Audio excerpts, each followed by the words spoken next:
Bienvenue au Starter du jour pour bien démarrer sa journée. Aujourd'hui, Dieu a voté pour vous.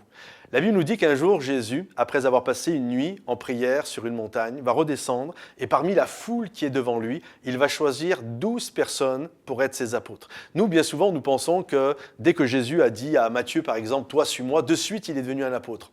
En fait, absolument pas. Des centaines de personnes se mirent à suivre Jésus. À plusieurs, Jésus a dit au jeune homme riche, à cet homme qui avait été endeuillé, à plusieurs, Jésus disait « Toi, suis-moi », « Toi, suis-moi ». Et beaucoup de gens suivaient Jésus. Puis un jour, de cette multitude, Jésus va en choisir 12.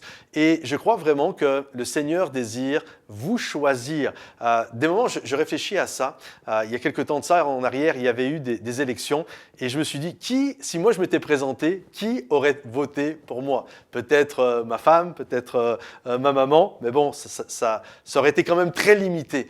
Et en fait, de savoir que notre Seigneur est celui qui est capable de voir dans les êtres humains, même si pour beaucoup de personnes, vous n'êtes pas le plus brillant, mais Jésus est capable de voir ce qu'il peut faire et accomplir avec vous. Qui aurait voté pour Saul de Tarse pour qu'il devienne un jour un fondateur d'église? Saul de Tarse qui était un destructeur d'église. Saul de Tarse qui respirait la menace et le meurtre. Saul de Tarse qui jetait des chrétiens en prison, qui a même donné son suffrage pour que Étienne soit lapidé. Qui aurait voté pour lui? Quel chrétien même aurait voté pour Saul de Tarse? Et la réalité, Dieu a voté pour lui. Il a fait de lui un instrument puissant et utile pour apporter son nom parmi les nations. Qui aurait voté pour Simon, un pêcheur en dents de scie, pour qu'un jour il devienne le grand apôtre Pierre? Qui aurait voté pour ce Simon qui était, pas grande instruction, mais Jésus a vu en lui ce que d'autres n'avaient pas vu. Donc j'aimerais vous dire, mes amis, même si personne ne croit en toi,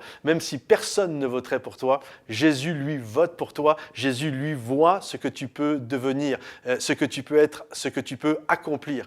Un jour, dans la ville de Londres, il y avait des touristes qui se sont arrêtés auprès d'un atelier de sculpteurs. Et lorsqu'il était réputé pour faire des lions magnifiques. Et lorsque les touristes sont rentrés, ils ont demandé aux sculpteurs qui étaient en train de sculpter un gros bloc de granit, c'est difficile de sculpter un lion. Et là, le sculpteur a dit, oh non, c'est pas très difficile. Il faut juste enlever tout ce qu'il y a autour qui ne ressemble pas à un lion. Puis quand vous avez fait ça, le lion apparaît. J'aimerais vous dire, soyez malléables entre les mains de Dieu.